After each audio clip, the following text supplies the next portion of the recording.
Hello बच्चों, हिंदी साहित्य की कक्षा में आप सभी का स्वागत है। हिंदी साहित्य की कक्षा 4 का अध्याय संख्या 15 जिंदगी कैसे चलेगी को आज हम पढ़ने जा रहे हैं। इस अध्याय को हम सभी एक कविता के माध्यम से पढ़ेंगे।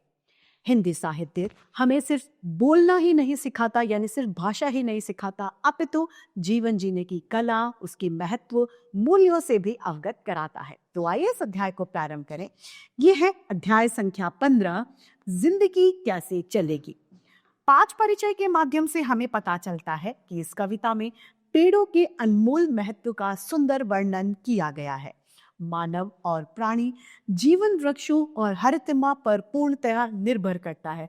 हम मनुष्य जो है वृक्षों पर पूरी तरह निर्भर है। यही इस कविता में संदेश दिया गया है। आइए इसे पढ़ते हैं। पेड़ सहकर धूप खुद देते सभी को छांव अपनी। पेड़ क्या सहते हैं? धूप, सूरज की तपन को सहते हैं और हम सभी को क्या देते हैं? छाया। उसकी अच्छी ठंडी शीतल छाया में बैठकर हमारी थकान दूर हो जाती है। मदद करने को बढ़ाते डालियों सी बाह अपनी। वो मदद यानी हम सबकी सहायता करने के लिए अपनी बाहों को फैला देते हैं। किसके समान? डालियों को। उसकी बाहें क्या है? वृक्ष की बाहें हैं डालियां। वो उनसे हमारी मदद करने को तैयार है। खींचते रहते निरंतर ये हवा गंदी हमारी। ये हमारे जो वायुमंडल में हमारे चारों तरफ जो गंदी हवा है उसको अपने अंदर अवशोषित कर लेते हैं। निरंतर अर्थात लगातार। है हमें मिलती इन्हीं से प्राण वायु विशुद्ध सारी। हमें इन पेड़ पौधों से ही हमारी प्राण वायु जो ऑक्सीजन है, जिसके बिना हमारा जीवन मुमकिन नहीं, वो हमें इन प्राण वायु कहाँ से मिलती है? इन पेड़ पौधों से। सींचते धरती हमारी बादलों को भी बुलाते।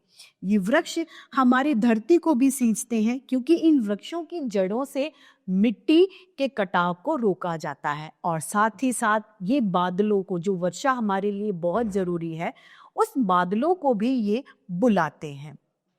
जल बरसता खेत उपवन। जल बरसता यानी वर्षा होती है खेत में, बगीचों में, उपवन में, और सभी वन लहलहा उठते हैं। वर्षा ऋतु पे सारी जगह क्या छा जाती है?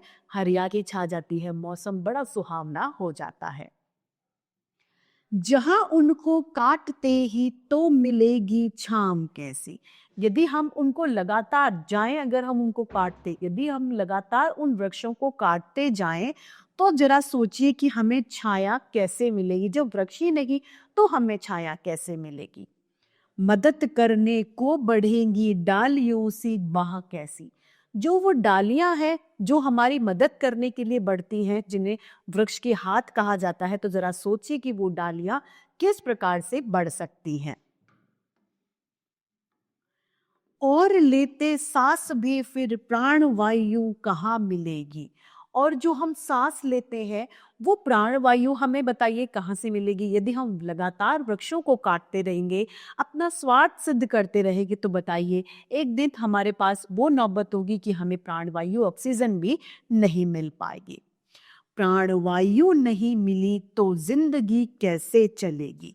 और यदि हमें प्राणवायु नहीं मिली तो जरा सोचिए कितनी भयावह वो स्थिति होगी। उस स्थिति में हमारा जीवन ही नहीं होगा। इस सुंदर सी कविता की रचयिता है द्वारिका प्रसाद माहेश्वरी। आइए इस सुंदर सी कविता को एक बार फिर से दोहरा लेते हैं। पेड़ सहकर धूप खुद देते सभी को छांव अपनी। मदद करने को बढ़ाते डालियों सी बाह अपनी। खींचते रहते निरंतर ये हवा गंदी हमारी। है हमें मिलती इन्हीं से प्राण वायु विशुद्ध सारी। खींचते धरती हमारे बादलों को भी बुलाते। जल बरसता खेत उपवन वन सभी है लहलहाते। जाए उनको काटते ही तो मिलेगी छाव कैसे। मदद करने को बढ़ेगी डाली सी बाहों कैसे। और लेते सांस भी फिर प्राण वायु कहाँ मिलेगी। प्राण वायु नहीं मिली तो जिंदगी कैसी चलेगी। तो इसीलिए कहा जाता है हमें पेड़ों को अनावश्यक रूप से नहीं काटना चाहिए और जितना ज्यादा हो सके उतने पेड़ लगाने चाहिए, वृक्षारोपण करते रहना चाहिए। तो इसी के साथ आज की हमारे हिंदी साहित्य की कक्षा यही समाप्त होती है। फिर से ऐसे रोचक अध्याय लेके आपके समक्ष प्रस्तुत होते रहेंगे। आज के लिए इतना ही, फिर मिलते हैं। धन्यवाद।